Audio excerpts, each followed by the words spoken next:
Please join me in welcoming Fred C. Adams.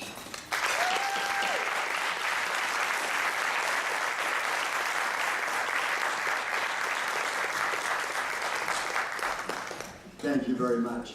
Nice to be here with you, and honored to be asked to talk about my favorite subject, the Utah Shakespeare Festival. I've often been asked, how did it get started? Why did you do it? But rarely have I been asked to list and mention the pitfalls and hurdles that had to be jumped over in order to create this monster that we know today as the Utah Shakespeare Festival. I understand that you had a tour of the center this afternoon, and so I don't have to elaborate on that other than to say that that was one hurdle that I am awfully happy to announce is over. I have built 3 theaters in my career here, and this is my last theater. I don't have to build another one. Let somebody else build the next ones. But it's been an interesting journey, this much ado about business. How did it get started, and what was our prompting? Why on earth Shakespeare? Why Cedar City? Questions that are often asked, but they have a corollary with business and with the Main Street. And so I thought, with your permission, I'm just going to take a few minutes and take you back to 1959. I know I'm looking around the room, there are probably only 3 of you that were even alive in 1959, which is heartening for me. I came here in 59 as a young professor to begin to establish a theater arts program at College of Southern Utah. It was a junior college, a branch, if you will, of Utah State University. And the director, Royden Braithwaite, felt that it was time to have a dramatic program, a theater program offered in this, especially since we were grinding out primarily elementary school teachers. So with that in mind, I accepted the contract that came out, and I made a discovery. I had walked into an interesting area. Cedar City, just 2 years before I had arrived, Cedar City had experienced a tremendous, devastating blow. Japanese steel. Geneva was closing up north. There was no need for the mines out west of here to continue mining and providing ore for Geneva Steel, because Japanese steel was so inexpensive, we could not produce steel as cheaply as we could buy it from Japan. As a result, within 6 months, 700 families had to relocate, had to leave Cedar City, miners and their families. 700 families in a community at that time of just under 1,800 people. 18,000 people. So it was a devastating crush. A new hospital had just been built. The bond on that could not be met tax-wise with this income. Another school, South Elementary, had just been built. That, again, forced this little community with an inordinate debt. At the same time, Governor Clyde, then governor of the state of Utah, announced that the federal government had just decided that it would create an asphalt ribbon from Canada to the north to Mexico on the south. It would be called Interstate 15. It would run without semaphore or stop sign, unobstructed travel from Canada to Mexico. Wonderful dream. Eisenhower, a few of you might remember if you know your history, had already designed such a program for east to west. This was to be a north to south corridor. And Governor Clyde showed the established route for I-15, which was to go directly down the Utah-Nevada border, straddling these two states on the most godforsaken land in all of the United States. No farming, no forest, no anything. It was the alkaline desert that this highway would incorporate in Utah. Well, of course, Salt Lake changed that immediately and put a pimple on the direct line so that it swung east in order to come up close to Salt Lake City.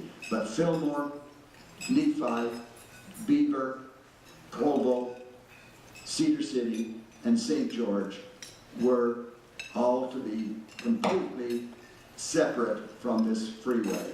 Cedar City would be separated from it by between 17 and 20 miles west of here at a place called Burl Junction.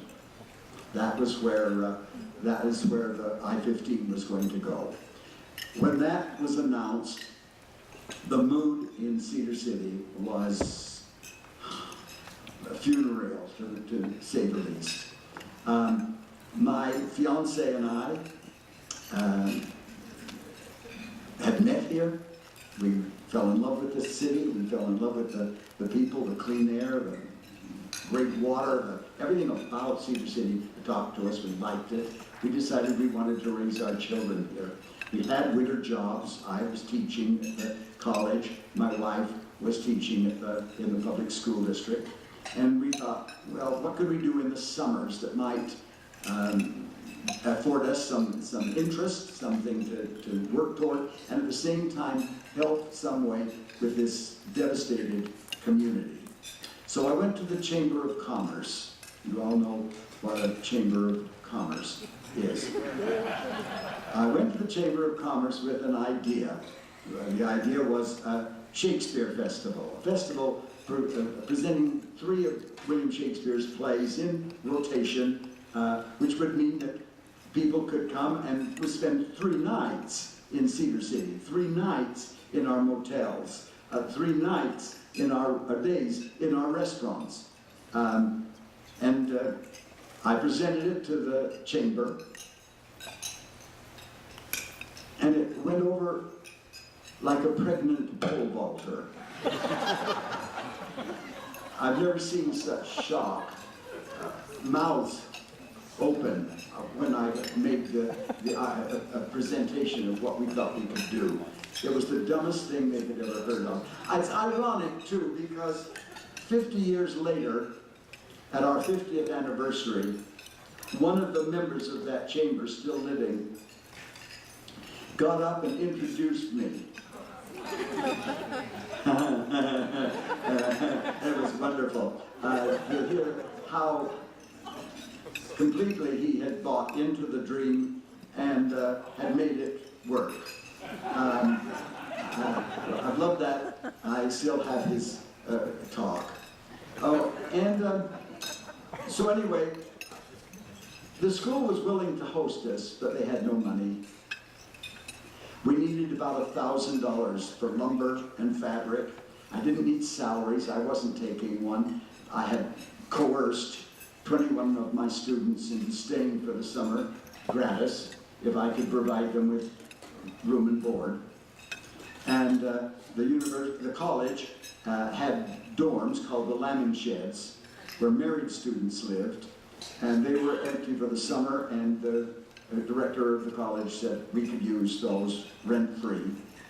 And I went to a cadre of mothers in Cedar City and committed each one of them to 1 meal a week for all of the rehearsal and production time. So we had stew or chili or sloppy joes or something for the kids every day so that they were not going to starve. With that, all I needed was money to build the platform, to build the costumes, and to present a season.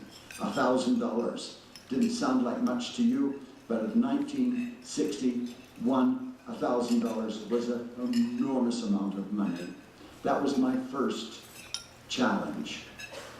The school couldn't back it. I had no credit. There was nothing we could do. We had to have somebody underwrite us for up to $1,000. I went to the Elks, I went to the Rotary, I went to the Kiwanis, I went to every organization I could think of. The only one I had missed was the Lions, because they needed 6 o'clock Monday mornings. So we just don't encourage that sort of activity. And one of my students said, well, my brother is the president of the Lions Club. Everyone else laughed you out of the hall, including the City Chamber of Commerce, including the City Council. Everybody has laughed at you. Why don't you go to the Lions? It's 8 o'clock in the morning. They're going to be fresh. I went to the Lions.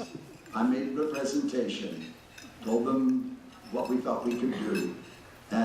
One of the Lions raised his hand and said, Freddie, how much of the $1,000 do you think you can raise in tickets?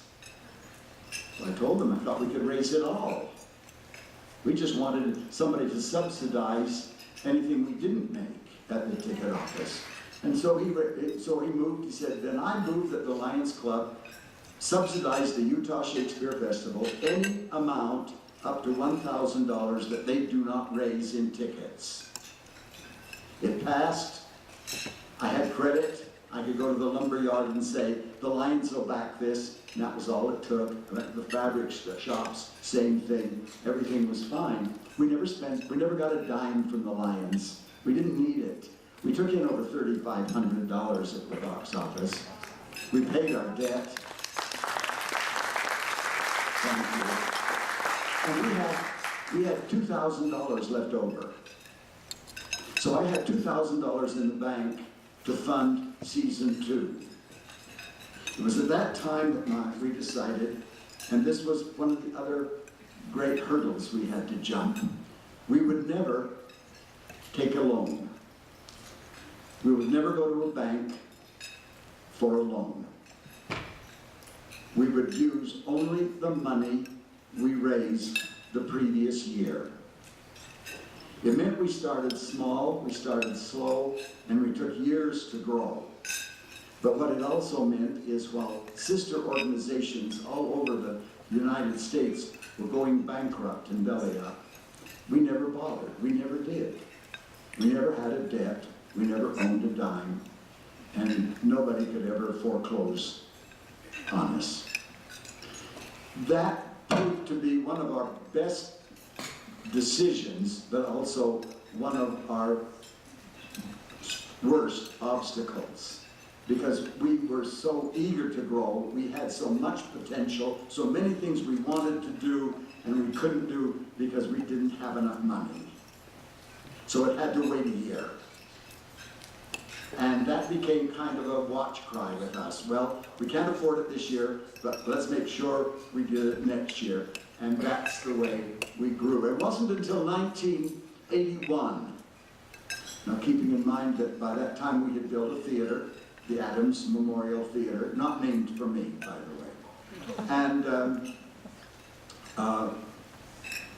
we had a phone call from a producer in London who understood that we had an outdoor Shakespeare-type theater.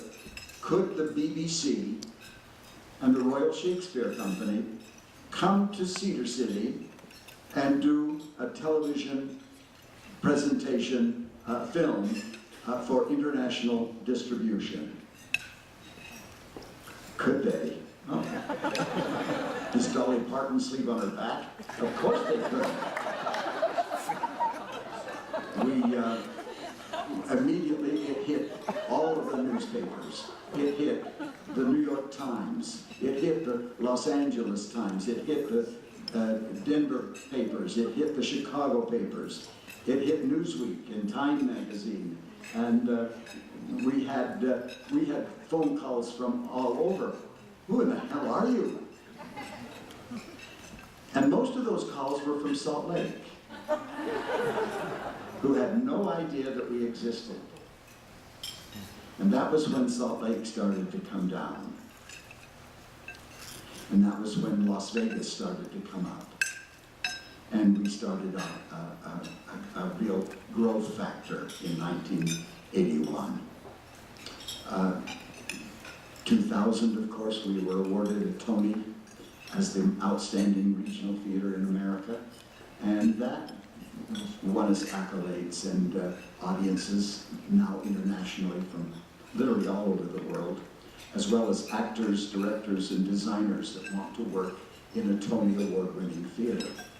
So we started small, we started slow. We started with Shakespeare. Why Shakespeare? And now you know this reason for Cedar City. Why Shakespeare? I had come here straight from New York, decided I could certainly show these hicks, you know, what theater was like. I knew what theater was like. I'd been in theater in New York, I knew all about it. And so for my first season in a brand new theater called, which is the SU Auditorium, a 1,000-seat house, I did a slick Broadway comedy called On Borrowed Time. Families will love it. I did a first-run Broadway musical. It was still playing in New York, and because of my affiliations and with the leading lady playing it in New York, Judy Holliday was able to get me rights to it before it was released. So Cedar City was going to see a Broadway show before it was even released to an audience outside of New York City. Wow. And then, of course, it would take all my money to do those two, so we'll do a Shakespeare play. Taming of the Shrew, it's a small cast. My students could do it. It would be fine and it would be fun. And so we opened our Broadway comedy On Borrowed Time. We averaged 30 people a night in a 1,000-seat theater. They were lonely.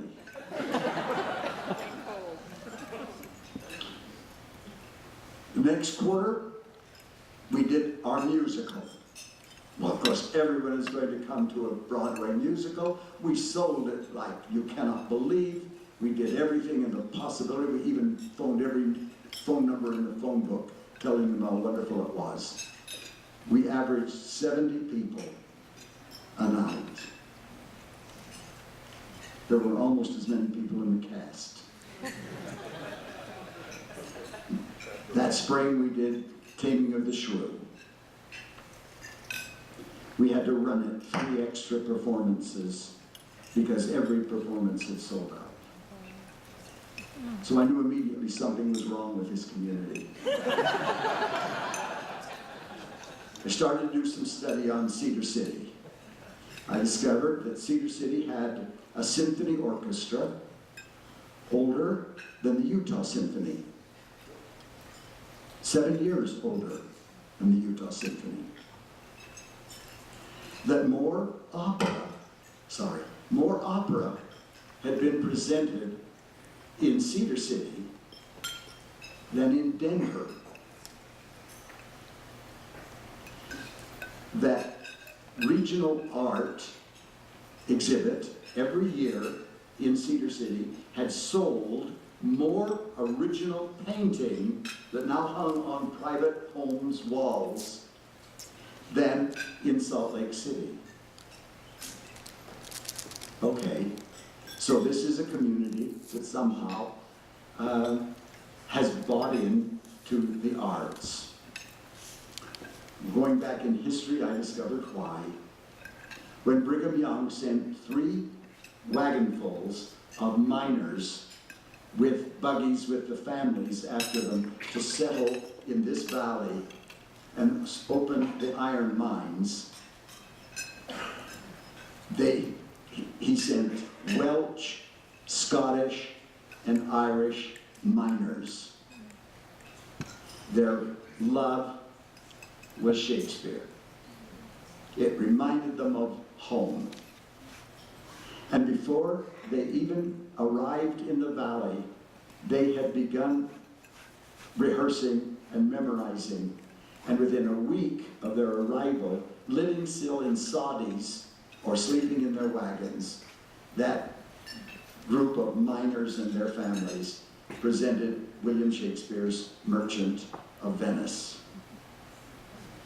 And that tradition resonated and continued in the history of this community from that day on.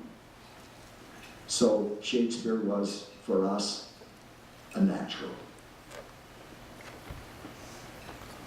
There I've answered most of the questions. Now, all of a sudden, we are faced with we're expanding, we've now added more plays, we now have 2 theaters going. How do we keep growing? We hired a firm in Salt Lake, Dan Jones, what do you call him? A PR company, a public relations company. They come down, study us, we'll pay, you tell us what we're doing wrong, what we need to do to improve and to grow. They came down and they probed and they questioned and they filled out blanks and they asked questions of audiences, they asked questions of natives, they asked questions in Salt Lake, they asked questions everywhere. And they came up with our greatest obstacle. They say, well, your obstacle is 2 words, and you have them both in your title: Utah and Shakespeare. Utah is the least admired name in the United States. We've got kinky laws, crazy settlers, unbelievable history, and everybody thinks they're going to come here and they're either going to be robbed or they're going to be converted or their life is going to be carried away in a polygamous matrimony. And nothing he could do about it because he couldn't even get a drink. That meant Utah had to go. Shakespeare, the other one, what would you suggest? They said fun and frolic, you can come up with all sorts of things, but Shakespeare is dead.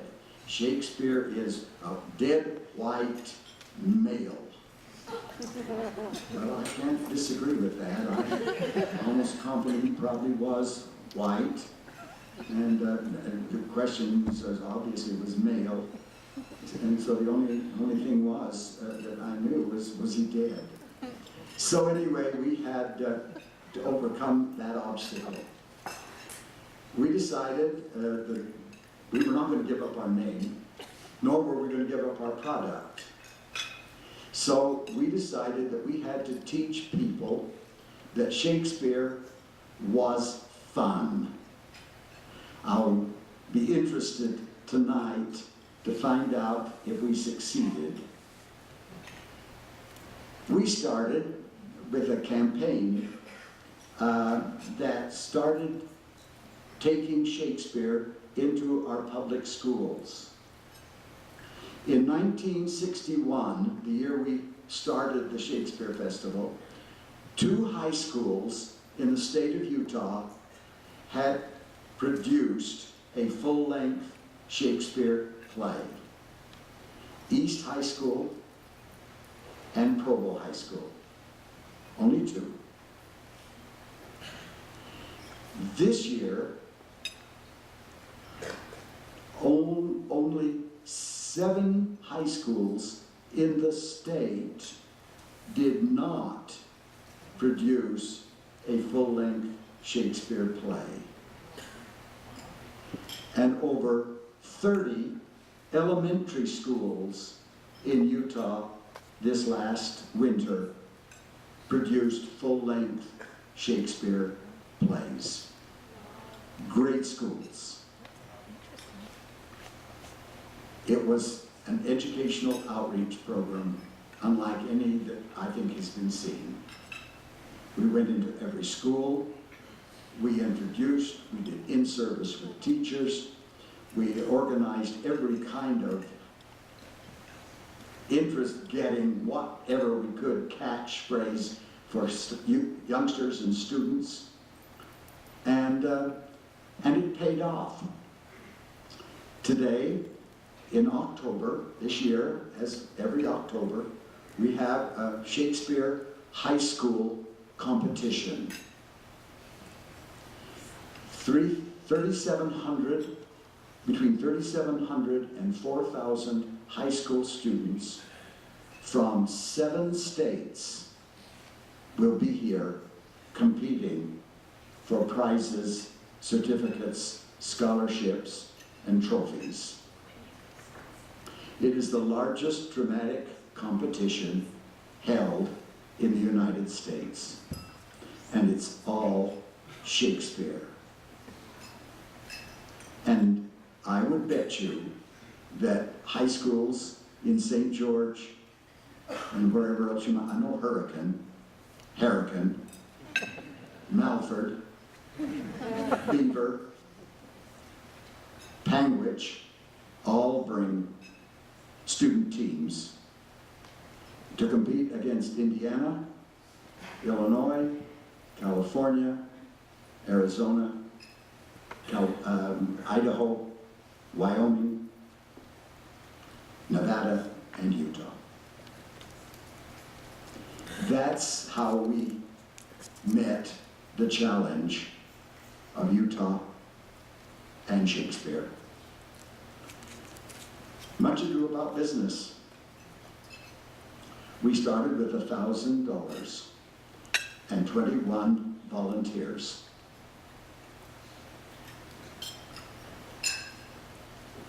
We ran 2 whole weeks and actually helped the economy, well, a little.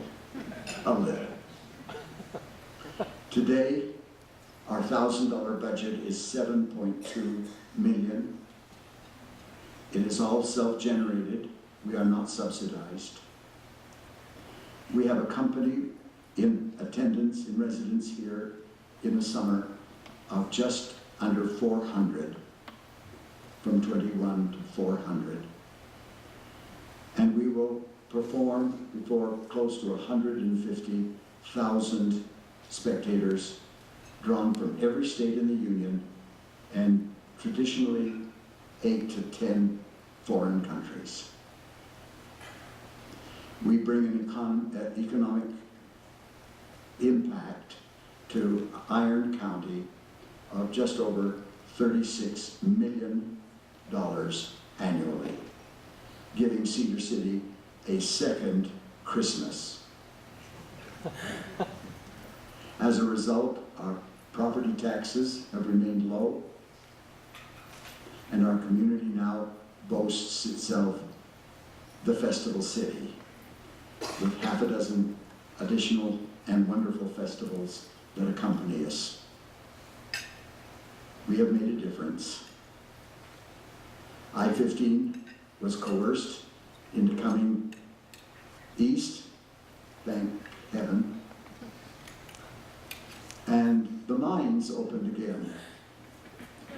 But it didn't make a difference because Cedar City grew without them.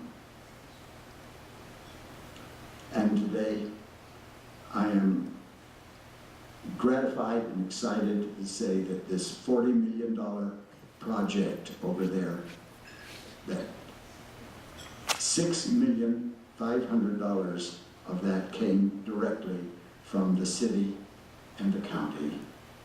And that is really saying something in a community the size of Cedar City. And I would now be happy to entertain questions. I am almost deaf, So, and I can't read your lips. So speak up if you really want to know something. And if you don't, then go back to your dessert. Stunned silence. Here's one. Mr. Adams, what kept you motivated through those dark times? I'm sure you had your share of naysayers and those who would, What kept me going through 55 years? Oh yes, we had naysayers. We have always had naysayers. We had them last night. We'll have naysayers tomorrow.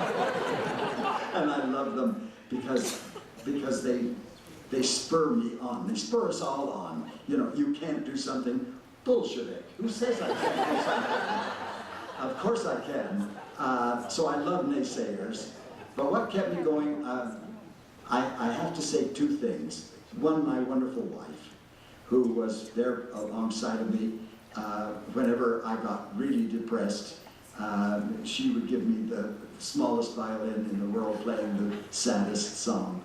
My wife had a great deal more vision than I did.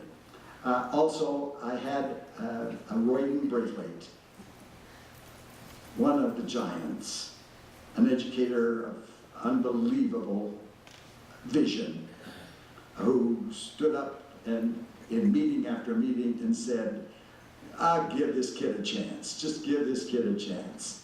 And he did. However, I do also have to say that in his memoirs he said, I was a burr under his saddle. And he would never wish another Fred Adams on any university president. But he stayed beside me the whole way. That made a huge difference. And I'm a Depression child. I was born in the Depression, and I grew up with a father that had to travel selling Logan knit dresses in Salina, Kansas. So I only saw him at Christmas time. So I know depression and I know debt. My father lost Cedar Breaks and 27,000 acres and all of his sheep for a $300 bank loan. No, I was not about to borrow money from any bank. No matter how wonderful the bankers are, I wouldn't do it. So I am a product of the Depression. And as a result, I was used to people saying no. I had to be. All of a sudden we had 27 million. That's what this stupid little project over here was estimated to cost, 27 million. And I had $27 million to raise. And I had already served a mission, and I knew how doors get slammed in your face. And I knew how people said no with, the most creative reasons in the world. So I was buoyed up for all of the Depression. But when it went to 40 million, I have to tell you, that was a blow that I'm glad my wife was not around at that time, because I think even Barbara would have said, "Oh, to hell with it, throw in the towel." but we made it. We made it. But that's what keeps you going. Also, I think if you have an idea and you really believe in it, it's easy. It's easy to ignore the no's. It's really easy. You just have to believe in yourself. Yes. In all the years of all of the theater that you've done, can you share one of your funniest moments with us? One of my funniest moments? Oh dear. Their league.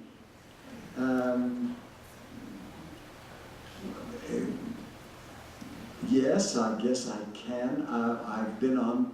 I've been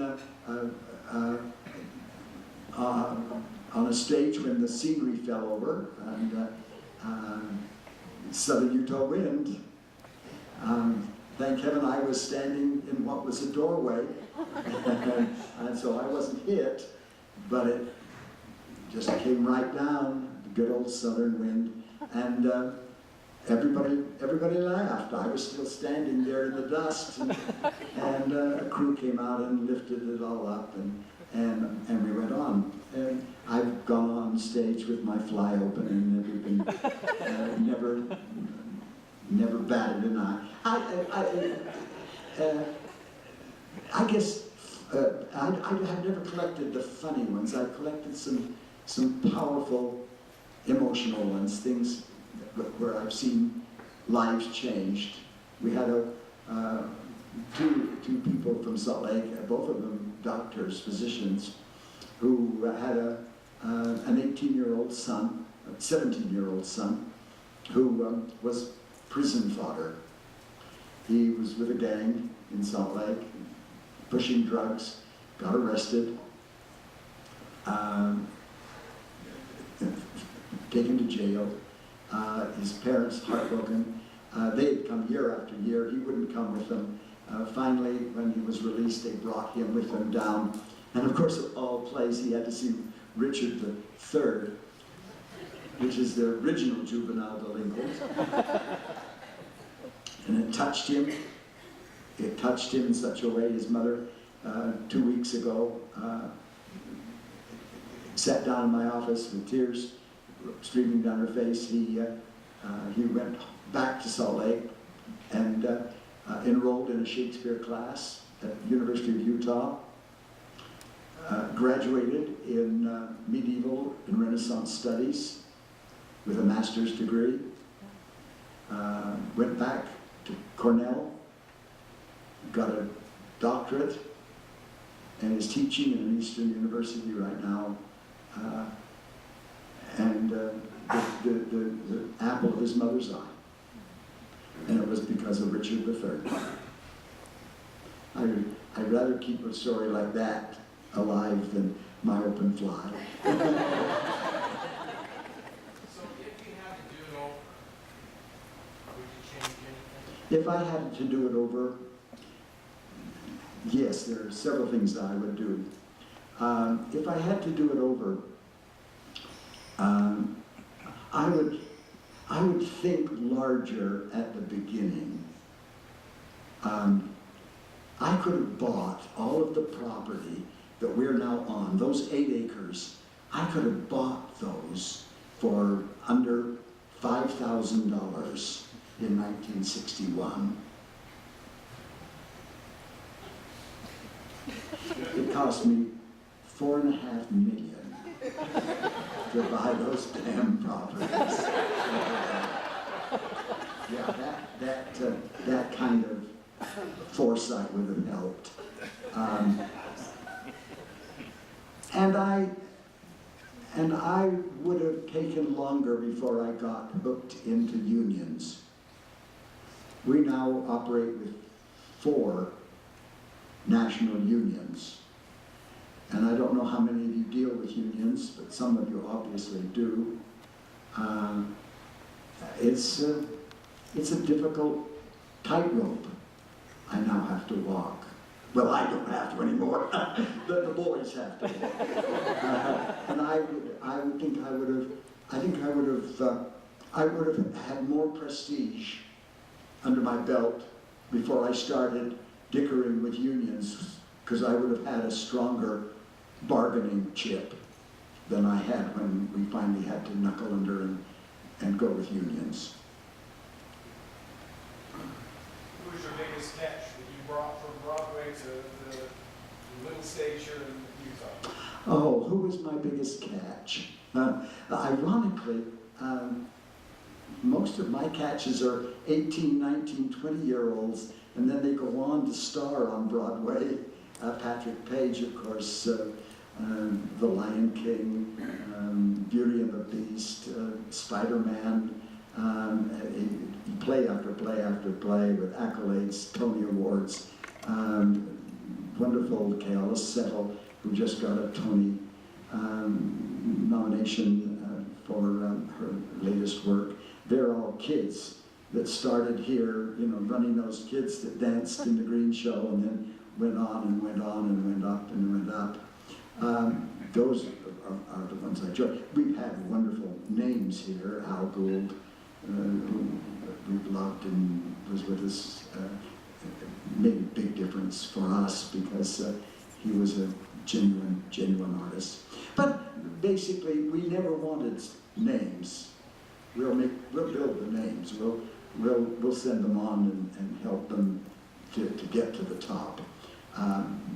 The problem with a name is if you have names, then next year you have to have a bigger name. And then you've got to get a bigger name. And then before long you get big names with no talent at all, which is what most of the summer theaters do now. Hollywood starlets, you know, that barely memorize. What do you think is the biggest lesson as an actor that you use in business?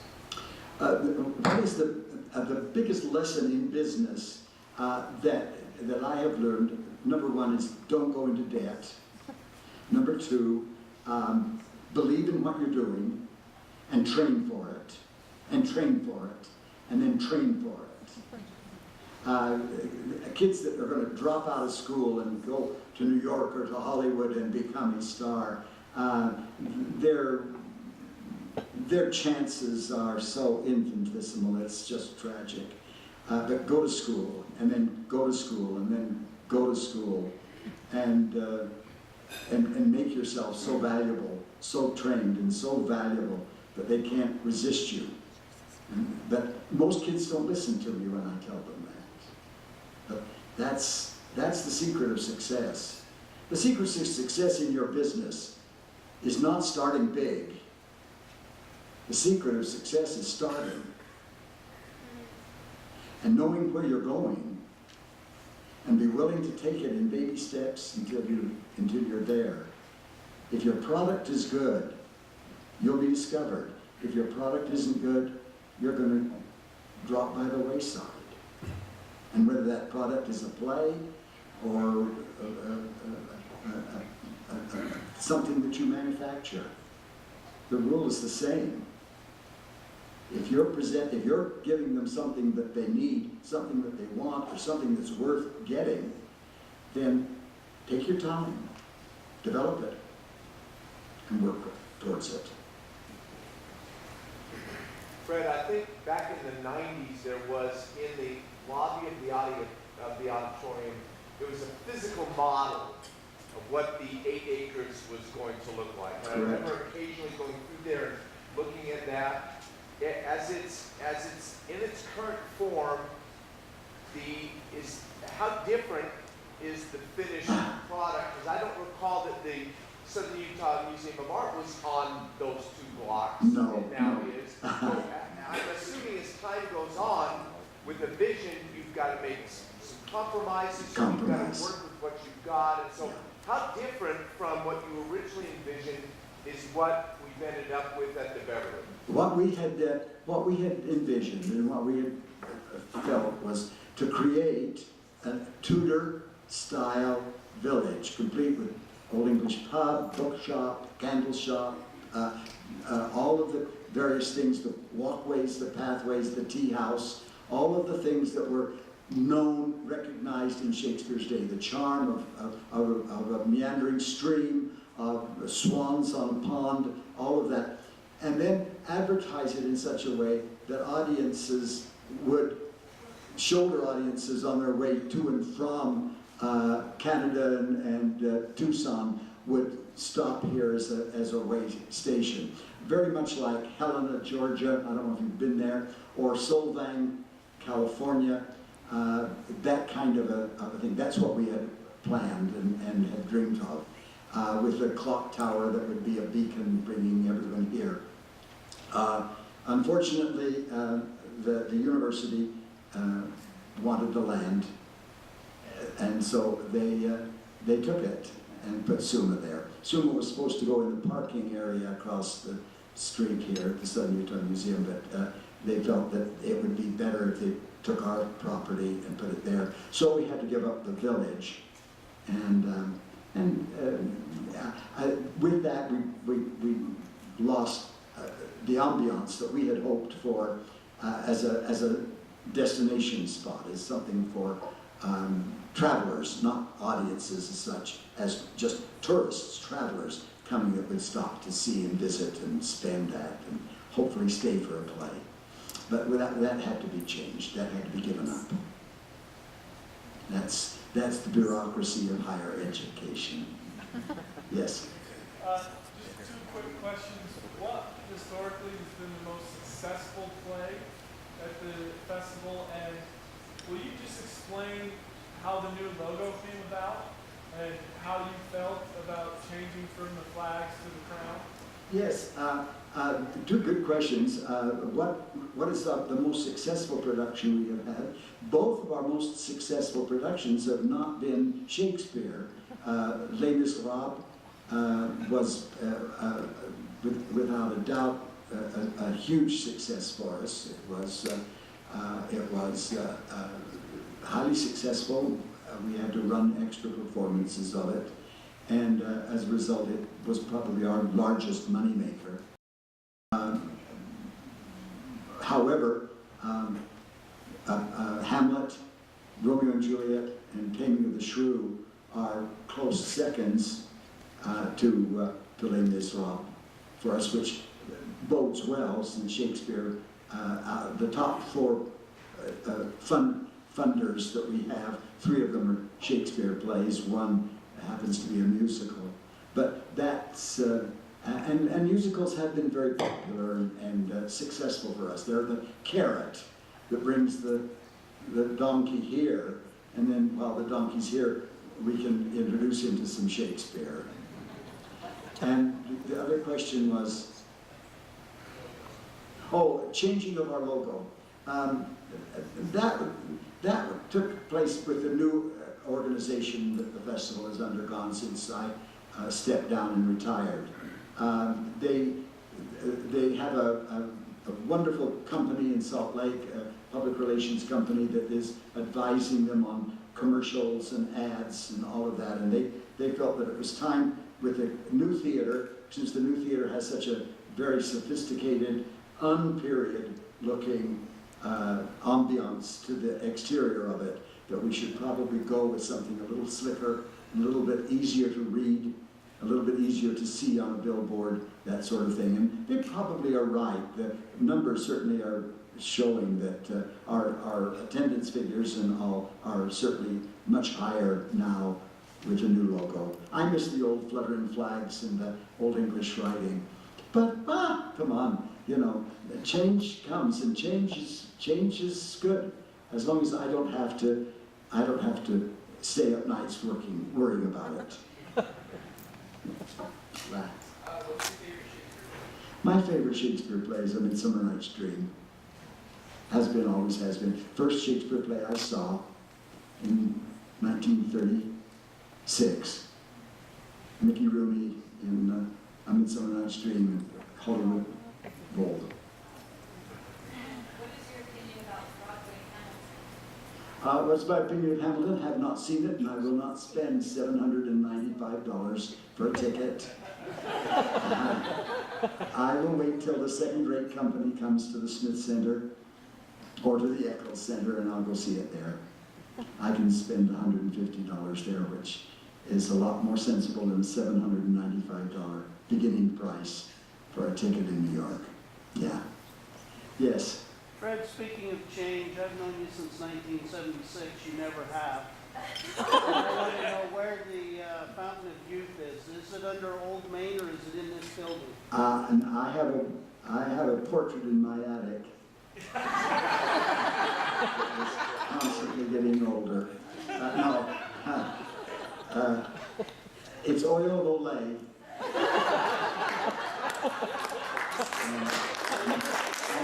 And with that piece of nonsense, I bid you welcome. I hope that you thoroughly enjoy Much Ado About Nothing, and thank you for gracing our campus and hopefully the theater this evening.